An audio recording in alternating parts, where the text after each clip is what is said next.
You know, people in the world of board gaming tell us that there are only 100 great games out there. That is partially true, yes. That is partially true. And we are going to cast judgment over Mm, those 100 mm, games mm. in this episode of Top of the Box. Hello, and welcome everyone. My name is Luke, that is Ross, Hey, and we're just doing something a little bit chill today. We're just going to go yeah, through some board games, see what our yeah. opinions are of them. We are basically doing a smash or pass on the BGG Top 100 as they are at this very moment because that list changes a lot. And Particularly the I, bottom end of it, I think. So yeah, yeah, it been does a little sneaking in and bit. out of. I Hmm. mean, Hmm. when I first did this list, I downloaded all the images for it, so I was ready for doing the Mm. editing on this, and I numbered them all up. I was like, okay, great, this will be fine. There won't be any issues here. And of course, like so many changes, even around like the 50s for some reason. Like the 50 section Oh, changed. really? That jumped around a little bit, which was kind of interesting. But there you go. So yeah, we're going to go through the top 100. We're just going to say Yeah. whether we would play them or whether we would pass on them. Basically, play or pass, I guess, more than smash I feel because like Smash is implying that you hate it so much that you're smashing the game up. with a hammer, But yeah, yeah. yeah, Well, we do play or pass is what we're going to be going on here. So we'll say about the game. We'll give a little description on BGG, the little one. If we need to get a little bit more information on it, Ross is going to take us through a little I bit will more do my with best. his encyclopedic ability to click Yes, on a listing in BGG. yes, yes, exactly that. So that's where we're going to go with it. So let's start off with. Hey everyone, Editor Luke here. You can tell because I'm not wearing my headphones. Just interruption of myself. Sorry, past me. The original concept of this video was that Ross and I would blast through these top 100 games relatively quickly, maybe like 10, 15 seconds or so per game, and smash or pass relatively easily. It didn't turn out that way. It took us about an hour and a half to film the whole thing. So what we're going to do is we're going to break it into two separate episodes.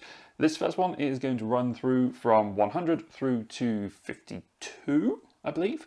There's a reason for it stopping at 52. And then the next one is going to run from 51 through to number 1. And we'll release those separately. But I do think, having done all the editing and stuff, that this is kind of best viewed as a whole thing. So I am going to I'm going to release a whole supercut of the whole thing, unedited supercut, so it just goes all the way through. So that's going to be available to enjoy as well, should you be so inclined. That's it. Thanks. Bye. Number 100. Mm. Innis. Mm. Claim the crown through merit and wisdom in this Celtic island struggle. I have not played it. I've also not played it, so this is a great start to this video. This is how we're going to show you how the premise works. By the way, this is something that, whilst Ross gets the listing up, this is something that the brothers Murph did as part of their 1,000th YouTube videos. They went through the top 1,000 games and smash or pass them Jeez. in a live stream. So that took them like 3.5 Okay. hours to do that. It was impressive. Bless them. So yeah, Innis.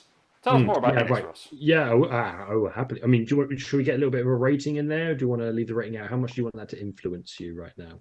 That's I the mean, I best can way. see it. I'm not really. It's number 100, Ross. It's Oh, up it's there. true, actually. So the ratings are up there. Okay, it's a 2 to 4 player game. Plays for about maximum 90 minutes, but always stick a few extra on there. And we've got a area majority, area movement, battle card driven, closed drafting, hand manager. Basically, it's a bit of a combat area control game. Mm-hmm. Is probably the summary I would get from that. The one thing that I would throw out there that would off the bat Mm. sounds like a play for me a little bit. Okay. It sounds like it could be good, something interesting, something I don't really play a lot of. Mm-hmm. But the tiles remind me a lot of Spirit Island, and I didn't really like the art style in Spirit Island, and so that would maybe make me almost creep into the past bit. But I think a play. I think a play for me to try it out. I think I'm play as well. There's a little bit of mythology chucked in there. I think by the sound of it, it's like Celtic Island struggle. That sounds like there's a Yes, bit of yes, I like a mythology bit of thrown in Celtic there. stuff. So it Yeah, sounds yeah, a yeah. little bit like that's going in there. I like my mythology, so why not? Let's play. We'll do that as a play for our first There's a one. play. All right, number 99 is Mm. Raiders of the North Sea. This is the game that got Garfield games on the map, quite frankly, I think, in my opinion. Shem Phillips and S.J. McDonald just took this is the second game in the North Sea trilogy. You have a worker placement element where you put a worker down, you take one back, and you do two things. I think it's fantastic. Definitely a play for me. It's in my top. I think it's in my top 10, actually, off the top of my head. Wow. Oh, Fairly certain. spoilers, maybe. This will come out afterwards, I'm sure. Yeah, I was saying, which order are we doing it in? I don't know. Depending whether you've watched our other videos, potential spoiler. If not, great throwback. So the card's up there. Go look at it. We'll finish this video first. Anyways, probably a play for me as well. So it's I literally no club. To be honest, I have a thinking suspicion that we're going to go through this and be like, we like board games. We want to play most of these, but maybe not. There's definitely a couple coming up that I'm like, no, I don't want to. Yeah. All right, 98 is Caelus. Entrepreneurs pay workers and bribe an official to build a chateau and gain royal favour. That sounds like the driest Euro ever. Yep. Yep. Bring it home for me, Ross. Bring it home. That's so dry. It's a 2 to 5 player.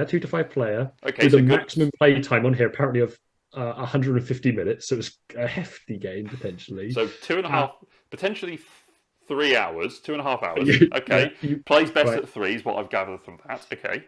Mm-hmm. And then the categories: city building, economic, and medieval. But it's got like action queue, ownership, turn order, claim act. So basically, it's got a bit of like action claiming and stuff, and worker placement in there. So, I mean, I'd give it a go. Yeah, I'm going to say pass just for some variation. Because if I saw this, like, I'm thinking, like, if I saw this on a shelf or I saw someone like setting it up, you wouldn't pick it up. Would I run over and want to go play it or whatever? Probably not. No, I think probably a pass for me as well. Probably on that basis of it's on a shelf. Yes. You have 100 games on the shelf. Which ones am I picking up to play and take home? Okay. 97 is Decrypto. Decipher your opponent's code before they decipher yours. Don't get caught. Now, I feel like this is probably going to be one that you would play because it feels like it's a deduction game, which you are a fan of, it's a team deduction game. It is. As opposed to, it feels more along the line of code names. Yeah. Which I know you are a fan of. Absolutely. So in the kind of give you a gist, up to 8 players, 45 minutes absolute maximum, 15 minutes on the lower end, so it kind of gives you an idea. But it's got like party game, deduction, clue, targeted clues, team-based game, all of this good stuff. So it's certainly I play. I also love the look of the box, right? So it's just the theming of it looks pretty good too. It's on BGA. I don't think you and I would ever, just between the two of us, play it on BGA because I don't think it works at 2. It's 3 minimum. It is 3 minimum, so we'll have to get other Ross and Alan. Yes. Get a game of that game. Might be a good idea. Yeah. All right, number 96 is Keyflower. Complete a unique auction system. Compete in a unique auction system rather to build the most prosperous village. I've played Keyflower. I played it on BGA. I think it's pretty good. I've not played it, and based on your previous discussions or mentioning of, I would play it because you seem to think it's a good enough game anyway. So that'd be a play for me. I think. I'll give it enough go. It's an interesting little system where you're building out sort of a part of a village, but you can use each other's areas, but you're not impacting each other in that way. So it's kind of a nice little friendly game, I guess. Number 95 is Battlestar Galactica, the board game. Now, how can the human race survive if you don't know who is actually human? Now, I will preface this with, I am not a sci-fi guy. Yep. Particularly, I'm more fantasy along that. To be fair, Battlestar Galactica as well is quite old now. So I've never seen Battlestar Galactica, so I have watched the entire series. So, okay, I have no context for the theming of this. Yeah. Of the choice of this, I have Unfathomable, which is just the remake of this game with a Cthulhu theme, and I'd rather play that. So pass on Battlestar Galactica, but play on Unfathomable. Okay. I mean, I think we should play. I mean, instant play for me in Battlestar Galactica. Sure. One of the first, crazily, one of the first kind of social deduction games that I'm playing. So I kind of skipped the actual small social deduction phase and then went straight into the big one. So instant play for me. Love the sci-fi theme. Okay. And I think I genuinely think we should play it at some point. I think it'd be good. Take it. You've got it, don't you? I do. We'll add it to the stag list. All right, number 94, The Search for Planet X. Plan, scan, and theorize to find a new planet on the edge of your solar system. Again, I think you would love this because this is a app-driven deduction game where you're trying to find planet X, and there are specific rules as to what things we. So, like meteorites meteorites have to be at least in pairs. There has to be at least one meteorite adjacent to another meteorite in these sectors as you go around the board. I think you would love this. I think you would probably love to play this solo more than anything else. Because from what I've heard from other people that have played this, I mean, it's kind of like Turing Machine. Yeah, okay. If you play Turing Machine, you've got that puzzle that you're going through. I don't really care who wins the game. I just want to solve the puzzle. So I don't really care that you get it before me, because if you get it, I'll just say, don't tell me. I'm going to keep going and see if I can figure it out. Yes. So it's almost a game that you would just play solo, but you could play semi-competitively, or at least you could just play it next to each other. Yeah. So play for me. I'd play it. I think a play for me as well. Again, we just talked about the sci-fi theme anyway, so it's probably almost an instant play just on that fact. Yeah. But yeah, everything else you just said, yes. Yep. Sticking in space, we go to 93. El Grande. Use your Caballeros. Caballeros? I don't know. To control the regions of medieval Spain, keeping it clear for the king. Or keeping clear of the king, even. So avoiding the king. I mean, that art, or that box art, looks terrible. I've not played it. I've not played it either. It doesn't draw me in. Go on, a bit more, maybe, just in case. Give me a little more. It's a 2 to 5 player, 1 to 2 hour game. Or maybe it won't actually be, because I'm going to read a lot of the things I read earlier. Action drafting, area majority, area movement, auction and bidding, hand management. It's probably about as exciting as the box art. Don't come for us though in the comments, please. Don't come we've never tried it. It probably falls into the same range as Kalis. Probably wouldn't pick it off the shelf. But if someone sat down at a con and said, "I'm going to teach you how to play this," I'd play it. Yeah. But I'm not going to actively seek it out. I mean, there's probably a reason why it's in the top 100 and you haven't played it, and it's a pass, isn't it? Because for that reason. So yeah. All right, number 92, Architects of the West Kingdom. This, will you be a virtuous or nefarious servant for the king? Build your way to glory. Yeah. Play. I love this game. It also is in my top 10.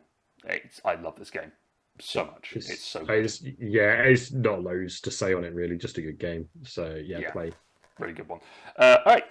91 is Tainted Grail, The Fall of Avalon. Exploration, combat, and diplomacy in a dark Arthurian realm. Well, you've basically done my job here. So, I know you read the title line, but it's basically explained. I just read the strap line. Pretty much the sum of the game. I mean, it's a I did have a look at this one because as I was going through, I was like, this seems interesting. It's a game that merges Celtic and Arthurian legend and sort of slams them together into a narrative, story-driven game. That is a co-op, so I kind of think I would play this. The box art looks terrible.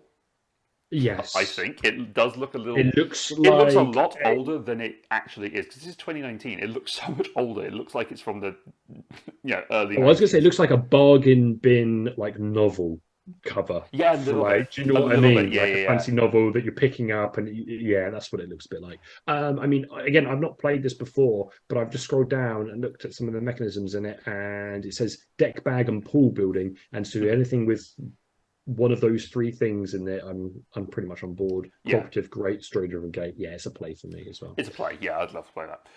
All right, number 90, The Seventh Continent. Journey through a vibrant but deadly land to uncover the key to lifting your curse. Give me some more, Ross. I need more. I will give you more. So it's a 1 to 4 player, but best played at 1 or 2. So I think it's a solo game, really. And then playing time is 5 to 1,000 minutes. So basically, it's but it's I know quite a bit about this. This would be a play for me. Okay. Essentially, it's a story-driven game again, but you have tiles that you're playing. So you've got cooperative game, hand management, modular board, all of this sort of stuff. Basically, you've kind of got a character going through the world, and you're trying to lift the curse, as you just said. So you're going on an adventure, essentially. So that sounds like fun. Sounds like something that you and I could get. You and I could probably lose ourselves in games like that. Yes. Like you just basically go away for a day and just be like, so which I could do this It's for a just while. to say, like, inspired by the Fighting Fantasy book series, right? So I don't know if you've ever done those. No idea Okay. who they are. So it's kind of like, yeah, that kind of choose your own adventure kind of style thing. So, Cool. yeah, All play, right. play. Play for both of us. Number 89, Obsession. Renovate an estate, manage servants, and pursue romance in Victorian England. This has had a real surge recently for some Mm, reason. mm. I feel like I've seen this all over Instagram and various other places Oh, maybe. Okay. relatively recently. It's had a Yeah. really massive surge. I think it's because it's become available on Board Game Arena. And people have gone, oh, let's try this. Yeah, makes sense. Oh. It's a game where you're just basically. We've played it on stream actually. We played it with Phantom Meeple a little while ago, Yeah. and I like it. It's a kind of worker placement game, sort of. There's a bit of open drafting. You're trying to bring Yeah. in nobles and trying to sort of Yeah. build out a family. It's a kind of Bridgerton or Downton Abbey, the board game kind of thing. Just trying to marry it off into the Fairchild family and all sorts of Yeah. interesting stuff. It's fun. I'd play. It's a pass for me, I think. Okay. And I'm gonna literally, we said at the beginning, try to summarize it quick. I kind of feel like I've been really mean now, but I'm going to summarize it. But it's boring, as far as I'm concerned. I think it's boring. I That's just fair. don't. I don't enjoy the gameplay as much. I don't enjoy the theme as much. So it's just a pass. I think. I That's just wouldn't fair. play it again. I'd play it again. I'm not itching to get it. You know, Yeah. I'll play it on BGA. Yeah. That's probably about as much as I'll do. 88 is Seven Wonders, the original Seven Wonders, first edition. Draft cards to build your ancient civilization and build its wonder of the world. Play. Play. Now, Mhm. caveat, I can't remember if Seven Wonders second edition also appears on this list. I don't think so. If it does, it's a pass because I'd play the second edition, if only because the second edition is 3 to 7 rather than 2 to 7, which the first edition is. I don't think it does. It might not. It does not. Oh, there you go. In which case, play.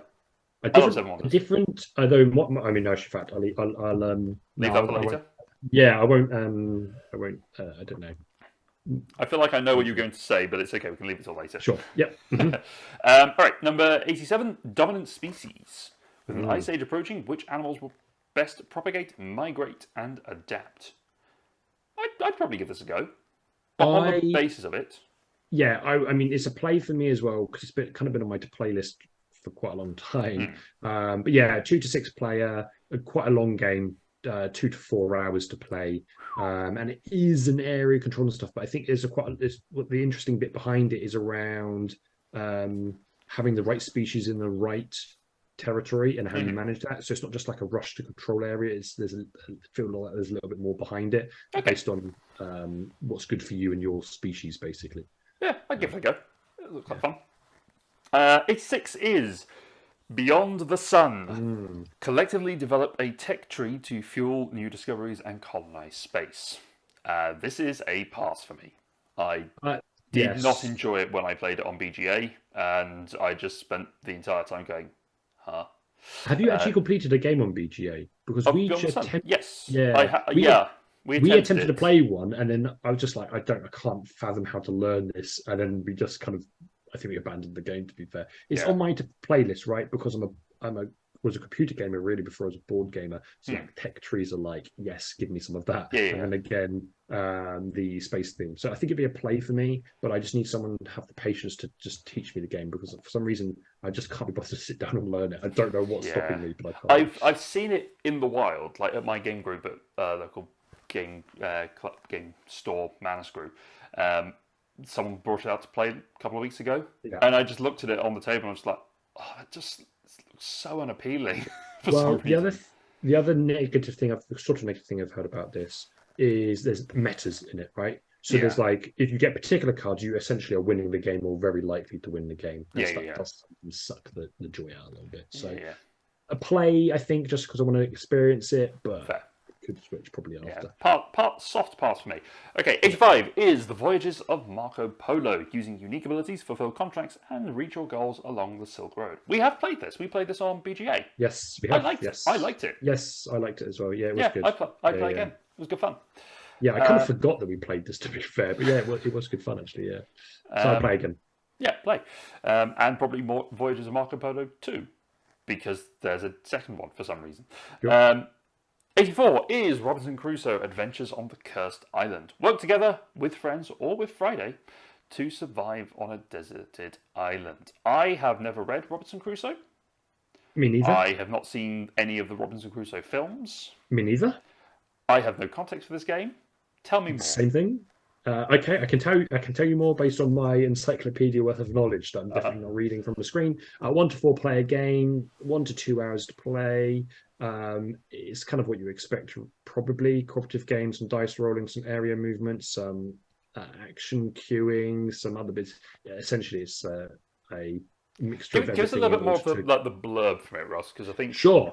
that's probably Here we better go. indication. Takes the players on a deserted island where they play the parts of shipwrecked survivors confronted by extraordinary adventure. They'll be faced with the challenge of building a shelter, finding food, fighting wild beasts, and protecting themselves from weather changes, building walls around their homes, animal domestication, constructing weapons and tools, what they find, and maybe more right on the island, yada, yada, yada. There's some bit more, basically. So it's a I'd give that a survival go. game. Yeah, I'd give Would that I a give go. this a go? Would I play this game? I'm gonna give a soft pass because I don't want to just say I'm playing everything, but I think I'm on the fence really. I'm just being very harsh on myself and making myself choose between the two. Fair enough. All right. 83 is Lords of Waterdeep. Play. It's deploy agents and high adventurers to expand your control over the city of Waterdeep. I would say we're probably at the stage in our board gaming career where we wouldn't necessarily bring it out all the time because we're probably going towards some of the heavier games. But it is a very good intro worker placement game, and D&D theme, and it's one of the first games that you and I play, or at least we played together at a board game cafe. Yeah. So play. Yeah, play. Yeah, it's a good game. Themes there, games there. Basically, I think is the same way. All right, it's 2 Fields of Arle. Construct dikes, drain bogs, harvest flax, and tend to newborn animals in East Frisia. It's a play for you. I want to give this a go. Sounds so exciting, but yeah, it probably is. It is probably So a Rosenberg game. It's an Uwe. It's an Uwe. It's a 2-player Uwe. I think. Very certain it's 2. 1 to 2 player. It's a 1 to 2 player Uwe game. It looks pretty interesting. It's it's an interesting departure from some of his other games. So I'd give Fields of Arle a go. There's one photo here where the cow's upside down and I'm starting to wonder whether it's ill or dying or something. That just looks funny. So, what we got in here? Some automatic resource growth, highest, lowest scoring, income set collection, sort of solo solitaire game as well as we mentioned. But you can play a 2-player. So it's got. I'm all up for the really kind of dry. Do some farming. I don't mind. I don't mind the dry Euro. Just don't make me feed my people. Number 81, Teotihuacan, City of Gods. Use your worker dice to raise the legendary and breathtaking Pyramid of the Sun. I can't get my head around this game digitally. I think I need to play it in the physical space to try and understand it and have someone teach me how to play this game because I just cannot get it on BGA. Yeah. I played it only on BGA. I like this game. It would be a play for me again. There's enough options and different things I can do in the game, I think. So, It's a soft pass for me, but I am starting to enjoy more of Board and Dice's games. Yeah. So I probably would come back to it at some points, but it's not going to be an immediate play for me. Yeah. Number 80, Through the Ages, a story of civilization. Lead your civilization through strategic drafting of leaders, technologies, and... No, I hated this when I played it. I really did. So it's really sad because I really want to play this game and you found it so boring. And every time I'm like scrolling on BGA for the next game we want to play, I come past it and I'm like, Luke's not going to want to play it, so I'm not even going to suggest it. It's a play for me, but it's because again I will play it with you. Stuff, so yeah, I will play with you once. Yes, okay, I'll take that. So we'll give it. I'll play once. It might be better. I might just be that I was just playing it over too long a time span for me to really get into it. Yeah. So I fully get that, but based on my experience before, I wouldn't play it, but I will play it for you. Yeah, I appreciate that. Because board game husband. That's what we're here for. Number 79 is Clank, a deck building adventure. Claim your treasures, but don't attract the dragon in this deck building dungeon race. I mean, I feel like I've already drawn you in with deck building. You said the magical words that I wanted to hear, and so I'm on board. I think Clank's great. Yeah. I redid my top 50. So if you're watching this after after our top 50 videos, hey, go check those out. And it snuck back in. I picked up a copy at Aircon. I played it, and it snuck its way up a little bit because it is. I like it a lot. And there's so many different variants. Like if you wanted the Clank deck building thing, but you don't particularly want to go with the fantasy theme, you've got Clank in space. Yes. Yeah. And you've also got Clank Legacy, which would be kind of fun to do at some point. Yeah. If it wasn't so damn expensive. Yeah. But yeah, Clank play. Play for me as well. I think. Yeah. We've said it ticks the boxes. Yeah. It does all the things you want it to do. Number 78 is 5 tribes. Move assassins, elders, and buildings through Naqala, I guess, to claim oases and control djinns. Laura and I played this the other night. Oh, I would play it. I love 5 tribes. I think 5 tribes is fantastic. I really like 5 tribes as well. Because I remember when the top 50 video, I was talking about it when it came up on my list, and you were like, "Oh yeah, I've forgotten how much I really like that game." Yeah, it's so good. So, it's a play. It's just and it's what's quite nice about it as well is it feels like a shorter game. It sits in this really weird mid-range on time because you either have games which seem to be like half an hour, or games which seem to be 2 hours. It feels like it sits somewhere in between those that you don't often see. So yeah. Nice. All right. Oh boy, I'm yawning in anticipation.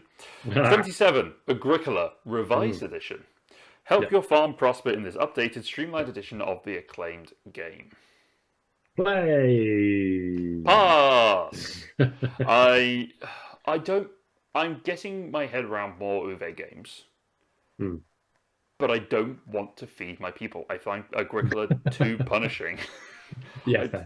For whatever reason, I just don't want to do it. And I know that the regular Agricola, the first edition, is coming up much later in this list, and that's going to be a pass as well. So, if anything, I'd rather play the revised edition because I feel like there's a few things that are a little bit better in that edition. But it's still a pass. No thanks. Once you've sussed the feeding thing, I think it. But then the problem is that game becomes around just feeding a family, not expanding. And I think you want to do the fun things. Yes. The other fun things, not just the worrying about having to scrape by things. Exactly. I'd rather play Hallertau. I played Hallertau yesterday. It was so good. All right, number 76. We are a quarter of the way through this list already. Aeon's End. Mages defend humanity's last city, harnessing alien powers to destroy monstrosities. Tell me more. I can give you more. 1 to 4 player game, 60-minute playing time. It's a very exact 60-minute playing time. It is a cooperative game, deck bag, pool building, delayed purchase, hand management, all this sort of stuff. It's sort of like, it looks, I mean, it's make the judgments I'm making here based purely on imagery. It kind of looks like Harry Potter, the deck building kind of combat-y. Which one? It's actually called Hogwarts Battle. That's the words I was after. So yeah, it looks a bit like that. So but is it a pass or is it a play? It's a deck builder. It is. I think it is a play. I think I'd play it as well. I'd give it a go. Yeah. All right, number 75, Eclipse. Build an interstellar civilization by exploration, research, conquest, and diplomacy. Yeah. I'd play it. Play. I think we are going to play it probably in the next few. Well, we have to play it at some point for your. At some point, I need to play all my games, and it's set on the shelf somewhere behind me. We need to play it. So yeah, I have a copy of it as well for some reason. I don't know why. I think I got it as a bundle in a in a raffle thing. So I'll have to give it a go, see whether I like it. And yours might pass mine on because if you got yours, can't pointless. All right, 74 is Race for the Galaxy. Worlds await. Colonize, develop, and conquer. Taking advantage of the other's choices. Play. It was the first game you and I played on BGA. It was. And then we had a pause for 2 years. Don't know. Something ridiculous. And then we're like, we've got this thing out here. It was one of the things, we played it before the pandemic started. and then we didn't go back to it at all. And the stupid thing is, over the whole of the pandemic, we didn't do any online gaming. No. Barely any. And then, we just missed a trick, really, didn't we? We did not take advantage of the fact that we had so much free time. Yeah. Mm-hmm. And we look back on those days. Sad. All right, number 73. Cthulhu, Death May Die. Disrupt the ritual and slay the elder gods in this co-op dice chucker. So, 1 to 5 player game, 90 to 120 on the time front, and it looks like it's rolling dice story game. I'm probably doing it an injustice there. Cooperative game, dice rolling, scenario mission campaign, variable player powers. I mean, it is basically what I just said, to be honest with you. Beautiful cat on the first image on BGG. Lots of minis, though, is kind of what it looks like. It's basically like a dungeon crawler, but with some dice. Okay. Would I play it? I think no. Yeah, probably no on me as well. I'm not hugely enamored by Cthulhu-y stuff. Although, having said that about Unfathomable earlier, I'd rather play that than Battlestar Galactica. That's your rating, though, right? So Cthulhu above sci-fi. Is that basically what it's saying? Yeah. Kind of, yeah. All right, number 72 is Azul. Artfully embellish the walls of your palace by drafting the most beautiful tiles. We play this all the time. It's easy play as well, yeah. It's an easy play. Number 71, Android Netrunner. Mega Corporation versus the Netrunner in this futuristic cyberpunk game of cat and mouse. 2-player card deck builder. Yeah, it's an easy play for me. Like the theme, like the asymmetrics of it. I actually think this is going to make no context with time. We should play this tomorrow. This could be one of our games we can play tomorrow. Give it a go. Actually, so yeah. Yeah, certainly. Because I've played it once, like 5 years ago now. Yes. So yeah, we'll give it a go. Number 70 is Heat. Pedal to the metal. Manage your race car speed to keep it from overheating.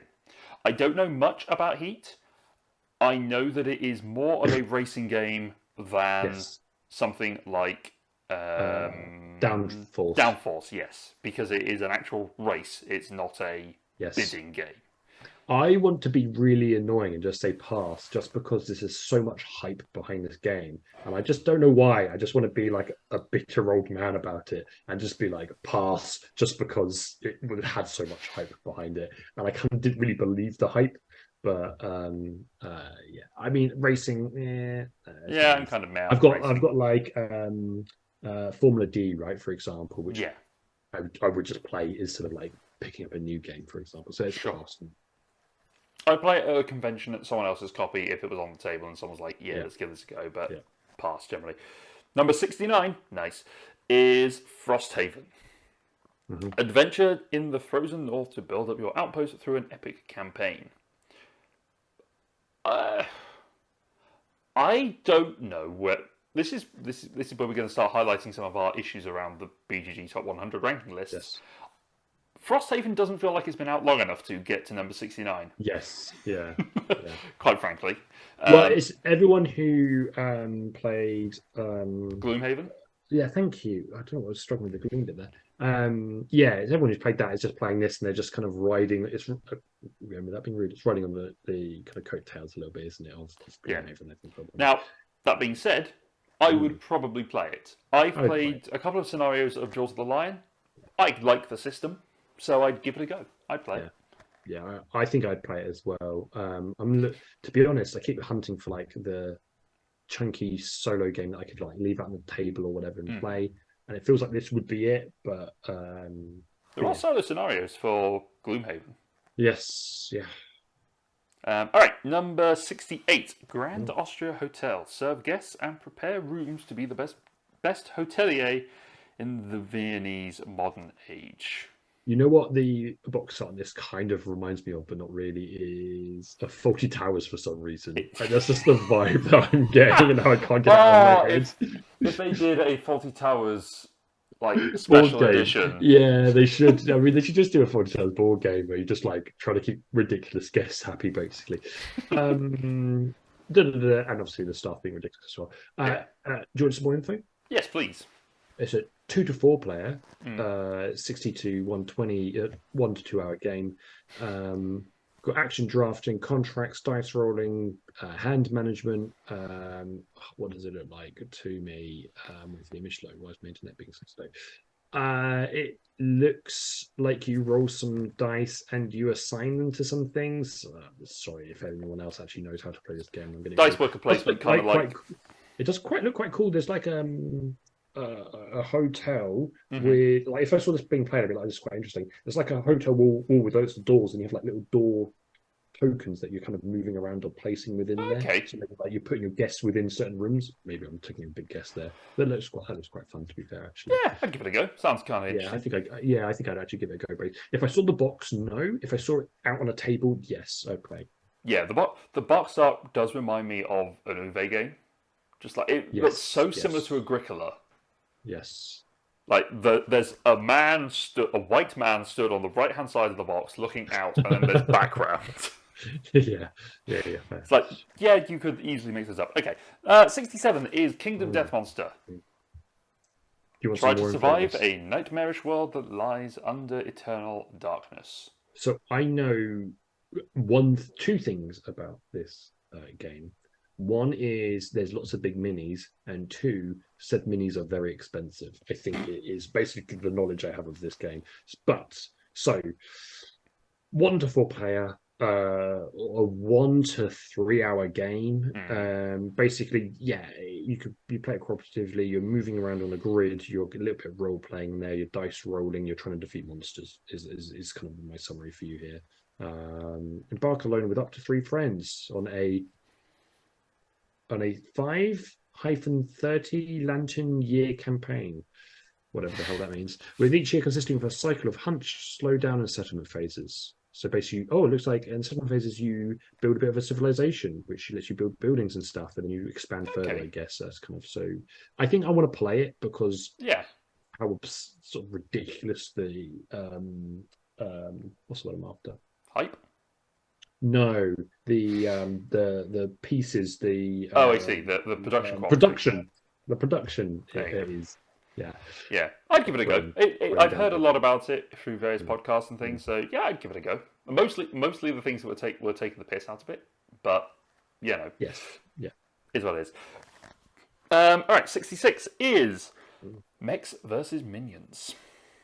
Cooperatively program and pilot your mechs to defeat an army of marauding minions. mm. Ooh, excuse me. Get that You want down. more? Yeah, give me more. 2 to 4 player, Uh one huh. to 2 hour game. You're action queuing, and you're moving your units around the board. Now, this is, to be honest, an instant play for me because it's set in the League of Legends world, Runeterra. Gotcha. So you got all the. I mean, this is going to make no sense to probably most people. But there's characters in League of Legends: Corki, Tristana, Heimerdinger, Ziggs, and you basically take on the role of each of those characters to basically do this stuff. So, yeah, Wait, sorry, did you say Ziggs was in it? yeah. There's a character called Ziggs. Yeah. So, Never played it. um, I'd give it a go. The tagline of cooperatively program and pilot programming. I don't like programming games in yeah. general, but it It doesn't sound like you're actually program. It's not a programming game. It sounds like that's a bit of a it's a bit like Space Alert, where you're setting up a series of actions with cards, and then you run through those cards. okay. So it's a Okay. bit like you're programming something to go like forward, right, and then maybe your opponent also moves into the position so that you can hit them. I think that's how the concept works, basically, Okay. based on what Maybe, they. maybe, probably leaning more towards pass than play, more than Yes, honestly, yeah. because I don't like programming games. Just don't work for me. So probably not. Right, number 65 is the Gallerist. Amass a fortune and stake your reputation by operating a lucrative art gallery. Mmm, crunchy. It is crunchy because it's got quite a high weighting rate on here, to be fair. So it's a 4.2 out of 5 on weighting, so That's it itchy. definitely is a crunchy one. 1 to 4 player, 1 to 2.5 hour game. Wants As I two and a half work out players. if I do conversion of minutes in my brain at the same time. Area majority, commodity speculation, contracts, investment, open drafting. I mean, I'm really not selling it with that list of stuff. I think it's a pass for me. I'm Yes, trying to find. Oh, the box. No, does it? the box. I don't like the box art. It's not the Looks box. The board is like this weird combination of very dull like colors and then really like vibrant like pink like player pieces and stuff. So I think it's a no. probably pass for me. Yeah. Pass. Pass. 64 is what I would Mm. call the instant pass. Star Wars Imperial Assault. Play as Rebel or Imperial forces to fulfill mission objectives. I don't care about Star Wars. Like, Yeah, this would have to be a really good game to draw me in, and nothing on that sells it for me.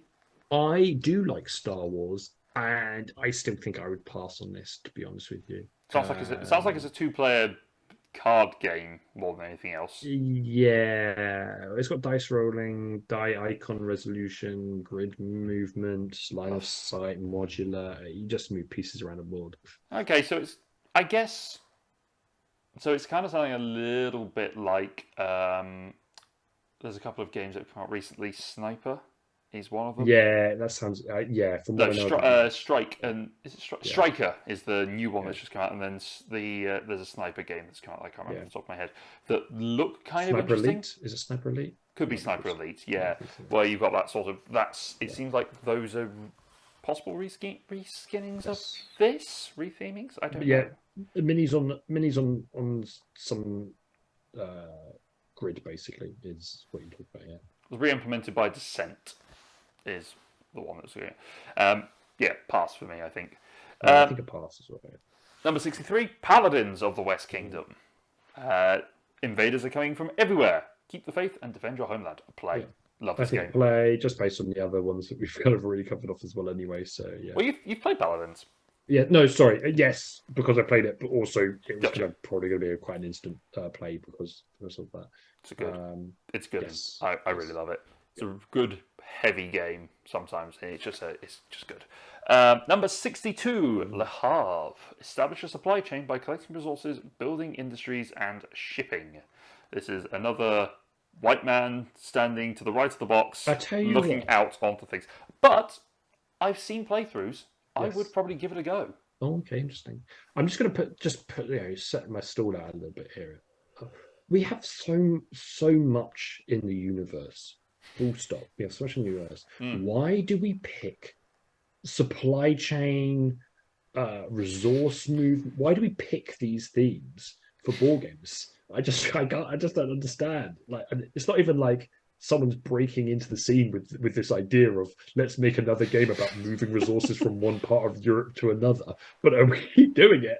It keeps happening. It keeps happening, right. But we keep playing them. Like, I'm packing my stall away now, so we're done. I was going to say, Tilitum, which is one of your new favourite games, is exactly that. Yeah, absolutely. I mean, I realize the hypocrisy as I'm saying it, but yeah. Tell us more. But yeah, I will. 1 to 5 player, 30 to 2.5 hour game. So my brain's frying on a Friday. And then yeah, we've got a little bit here. We've got some loans, ownership, automatic resource growth. It's an economics game basically. Yeah. I'm going to say, because I don't have the same insight that you might do, I'm saying pass, but I feel like you would like it. I do. I do feel like too late a pass. I'm never going to play it in my life. Fair enough. But it's Uwe. I can't get back on my words. No, I've got so many Uwe games though, so you know. That's fair. I probably wouldn't buy it. It'd probably be a play if someone had it. Number 61 is the Quacks of Quedlinburg. Pull ingredients from your stock to make your pot bubble, but hopefully not explode. I love this game. I love this game so much. Play. Instant play. Clans of Caledonia is number 60. Lead your unique Scottish clan to economic might via production, trade, and export. I think we both know that we fall on the play side of this game. Yes. Because we loved it so much. Yes. It's really funny actually, because I'm just looking at the rating that I put on this game. It's relatively low, funny enough, but I think it was before I kind of really understood the concept of it. It's a play. I do quite like it actually. Yeah. I'm looking forward to seeing what comes from the expansion. I feel like there's going to be some interesting stuff in there that will definitely not fit into the original box. No. That box, I would say it every time. That box is tiny. I just can't get over my head. Yeah, it's so small. It's ridiculous. Yeah. All right, number 59 is The Crew Quest for Planet 9. Go on a planet discovering space mission in this cooperative trick-taking game. I have played through the entire campaign of The Crew Quest for Planet 9, and it's a pass. I'm not a fan. If only because two things. First of all, trick-taking isn't my favourite mechanism. I'm kind of... Yeah. This is why, I mean, I'm jumping in a little bit here, but this is why it's a pass for me. I'm not really that fussed about trick-taking. Yeah, trick-taking, doesn't do it for me. If I'm going to play a trick-taking game, I will play the Crew Mission Deep Sea, which I'm currently playing through the campaign of at the moment. Gotcha. It's a better game. So I don't need, in my imaginary shelf, I don't need two trick-taking games. Yes. But if I have to take one, I will take the better of the two. Yes. So, I owned it and I got rid of it. That's all I can say, really. Yeah. I know people love it. Don't at us in the comments. Yeah. But if you want to leave a comment, by all means, go ahead. Please leave a comment. Just don't leave some hate comments. All it does is just push our video more into the limelight. Well, more people will find our views and will also hate them. Number 58 is Power Grid. Bid, network, and manage resources in a race to supply the most cities with power. Give some more, because... Oh, I'm not ready. I thought we had enough, just based on your wonderful description. I will give you some more. Just whilst I'm waiting for this to load, it's a play for me because I feel like I skipped this game when I got into board gaming, and I need to go back around and playing it. So we've got a 2 to 6 player, 2-hour game, which is auction bidding, catch the leader, income market, more auction. It's quite an auctiony kind of game, I think. I think my understanding is it's quite mathy. It is, yeah, I've heard that as well, but also, I'm a quantity surveyor, you do tech, IT stuff, we're both quite mathy people, so it's not going to be that much of an issue for us, so I'd probably play it, I'd give it because it's one of those things that you hear about it a lot, and you feel like you probably should give it a go at least once. Number 57 is Lisboa. Compete to reconstruct the city of Lisboa after the Great Earthquake of 1755. Play. I really want to play this again. I really want to play this again at some time. I really want to. In fact, I want to own this game because I know the box art isn't that amazing, but I just love the colouring on it, and I really want it. And It's a big, heavy game. I mean, we played it on stream. That's available on the YouTube channel. It's about here somewhere. And it took us 4 hours to play it on Tabletopia, but we were, interacting with people as well whilst we were playing it, and it was our first time playing it, so it was a whole big game. It was good fun. Yes, I remember enjoying it. You enjoyed it more than I did. Yeah, I think I got stuck on the artwork a little bit. It's just like this isn't that pretty, but but I mean, I liked the shocking colours almost a little bit. I mean, just dissed it on a game, not probably like 10 games ago, where I'm like, it looks like boring beige with then some shocking colours, but it looks nice in this. I like Portugal as well, so that helps as well. Like that builds up, a little bit. So really. In fact, I kind of want to own this, to be fair, but it's expensive. It's a problem, which is why it is a pricey game. Yeah. Math trades or breaking bites. That's what we're looking for. Yes. Number 56 is Zolkin, the Mayan calendar. Lead your people, build monuments, and make offerings to earn the favor of the god. I will put this in the play column because I want to see those gears work in real life. Yes. Because I've only played it on BGA. Yes. I like that gear mechanism. Not sure I necessarily like the game that much, but I did like the gimmick. And I want to see it in person. Yes, same thing. I want to play it in person, watch those gears actually were both in my brain and on the board. Yes. Number 55 is Sleeping Gods, Voyages of Steamship Manticore and her crew in the Wandering Sea. Play from me. Do you want some more? Or no, I've got enough because I know it's a Red Raven story-driven game. Yes. Big campaign game. Yes. You are partway through it. Yeah, I'm going to say part way. Yeah, I've played a couple of games in actually to get it back out onto the table. They're going to get involved. I think it is very much a who you play it with to get like you have to get absorbed in the story to get the best enjoyment out of it. Is basically what I would say on that. So basically, you want to play it with me, not your wife, is what you're telling us. Danny's very much like the a little bit funny enough, how do we solve this problem rather than how do I appreciate through this why, problem. play Yeah. through sort of thing. But yeah, That sounds a very it's good to Scoon kind of reaction play. as Yeah, well. a little bit. Yes, yes. Yeah. So yeah, it's just a play. It's easier to play. Yeah. Number 54 is another Villa Lacerda game. It is Kanban EV. EV factory workers optimize and innovate to stand out at the big board meeting. This is a play for me. I watched the Brothers Mirth play through this, and I was just like, oh, this looks so big, crunchy, Euro-y. And I like it because I love that there's as all of his games are, by the way. Yeah. Yeah. Because I love that there is a human resource person that just wanders around and chastises you if you haven't done enough work in certain things, just as they're wandering around. I feel like it feels like it would be a lot of fun to do, and it's very thematic. You lose a lot of points very quickly, but it seems like it would be quite fun to do. Yeah.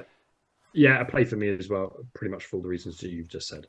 Also, it looks really pretty. Yes. Like Lisboa doesn't look that pretty to me. Kanban EV looks very pretty.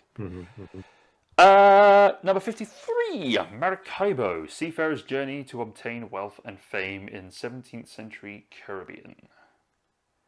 Pirates is what I've got here. Yeah, 1 to 4 player, half an hour through to 2 hours.